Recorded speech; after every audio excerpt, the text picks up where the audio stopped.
Thank you for calling customer service. This is Hans. How can I assist you today? Oh, hi. Good morning. This is John, and I just received a letter from you guys saying that the company can't pay me my dividend this month. What seems to be the problem? Okay, let me just check the status of your account. Can I have your security reference number, please? It usually starts with a letter followed by 10 digits and can be found in any of your dividend statements. Do you have that? Oh, yes. I got here somewhere. Hang on, okay? Sure thing. Take your time. Okay, here you go. It's N 1 2 3 4 5 6 7 8 9. Okay, thank you so much. Let me just pull up your account real quick here. Okay, thank you. Okay, John, it appears here that the company tried making the transaction of their dividend to your bank account, but for some reason it bounced back to us. Okay, and why is that? Usually this happens whenever there's an issue with your bank account number on our system. But all of my information on your system has always been correct. I've never changed anything ever since. Why is this happening? Where did my money go? I need it. Yes, John, no worries. Your money bounced back to us, meaning it's now under the registry the moment it didn't transfer to your account. But I would like to mention that whenever this happens, any bank information will be deleted permanently on our system. So, if possible, in order for you to get your dividend reissued, I could transfer you to our automated system to simply update your bank details. That's weird. I never had this issue before. So okay, anyways, you're saying that I just need to update my bank details on your automated system and I can immediately get the money? Well, once you have successfully updated your bank details on our automated system, I'll advise you to stay on the line for another agent to assist you on how to reissue your dividend. Would that be okay for you? Oh well, I don't think I have a choice, do I? This is a waste of time, honestly. But sure, you can transfer me to your auto whatever system that is. Will I be talking to a person though? I'll be transferring you to our automated system, meaning it's going to be a computer. Prompts will be provided upon transfer and you just have to provide your bank account number and BSB code for your bank details to be updated.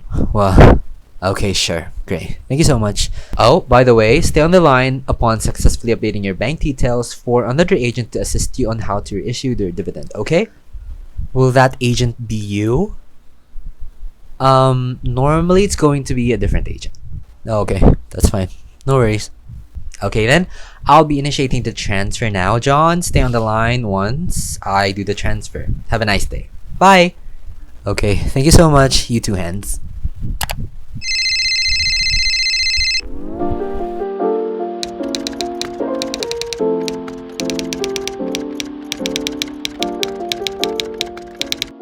Now let's move on the part where it's the most exciting, which is how was the learning curve during training? There was actually 5 or I believe 4 steps or 4 parts, I don't know. Not all companies do the same. The first part is actually the CSS training or communications and soft skills training. In this specific training, we have a whole week, 8 hours, I think it was 5 days to be specific, on practicing our diction, our English. It was actually more like studying or going back to school because we're taught on the basic grammar, subject and verb agreements, and pretty much everything that you have to be aware of every time you're using the English language, because my clients are not Filipinos. My clients are in a different country and mostly are English speakers. So it was a full week of simply getting the grip, getting my diction on point. It was a full-on speech drills every day, my proper sounding, the consonants, the vowels, and everything like that. The company or the batch that I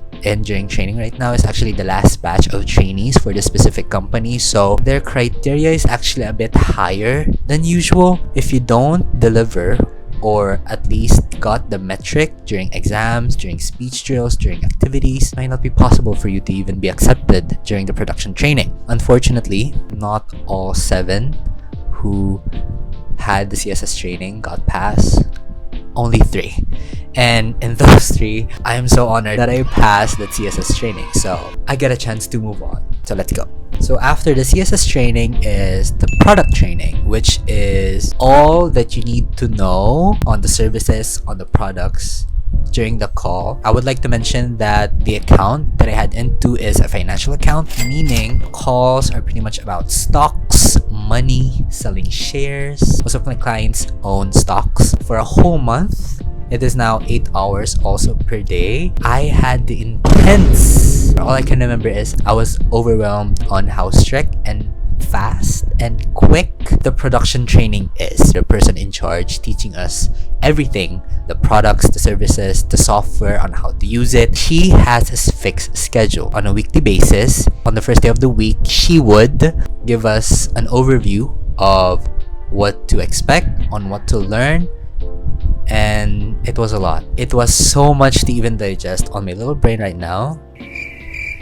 Everything was here, there, here, there, here, there. Pace of teaching us everything on how am I going to handle certain callers, how am I going to present myself during a call. Honestly, I was on the verge of quitting. I was debating if did I even make a right choice on being here, accepting the offer.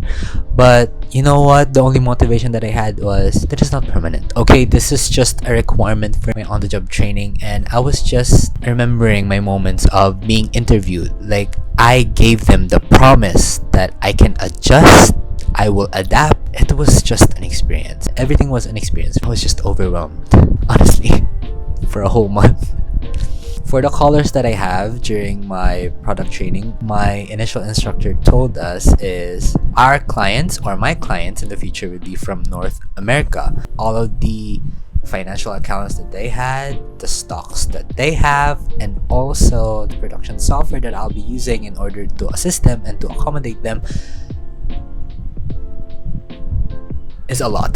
You have to be in focus. I really have to be aware. We're talking about money here. I really have to make sure that I was able to assist them during the situation that they're currently in. If they're having problems with their account, if they haven't received their money yet, would they like to reissue most of their checks? If they have certain questions about the company that they've been buying stocks in, I'm there. I will be there to assist them. The production software that I'm using, I have a separate working environment aside from the Windows Office. I have my production environment that I had an account on, and there it was taught on how to click, where to click, and how to assist during the call. We also practice mock-up calls so that we get to have a glimpse. Those are also activities that we did during the product training, and it was a lot. It was so much. Even though I'm not even in a call yet, I was feeling the pressure. I was feeling intense pain in my chest. Am I even able to give them the information that they need? So it was a lot. So after everything, after tiredness, the pressure of learning everything, it is now time for the assessment. As far as I can remember, the assessment was 3 calls, and it was under QA, or quality assurance. If I don't get a 90% above for those 3 calls, bye-bye for me. It was a do-or-die situation for me, to be honest. I'm still not confident for this assessment. I'm still overwhelmed with the amount of information that was taught during those 4 weeks, and I don't know where to start. I don't know where to review, but I did okay, as I can say, as a first-timer. But during the assessment of calls, I think it was sales. I would just like you to comment on the comment section below if you know what I'm saying. If you had an experience in a call center and you're under a financial account, it was a call about sales, about selling shares, and it was a very strict call. It was recorded. My clicks, my screen, or the software that I'm using was also being monitored, because they would also check on how I get information, how I deliver them, if this is the correct interface to click on to provide the information or to even get the information. But let's just move on for the good news. I passed the assessment. Let's move on to nesting. So the nesting, as the term mentioned, think yourself as a bird.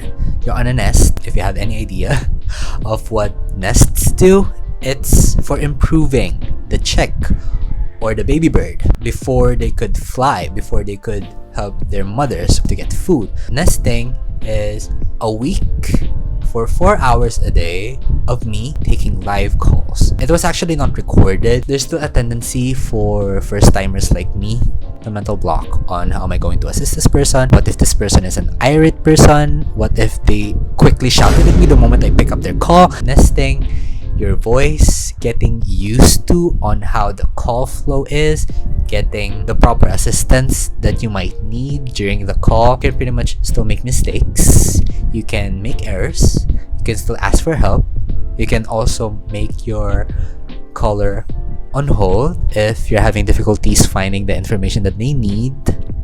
It's not recorded. Now let's move on to production. So this production is similar to nesting, but this time it was 8 hours per day, and all of your calls will now be recorded, meaning you will now be monitored weekly.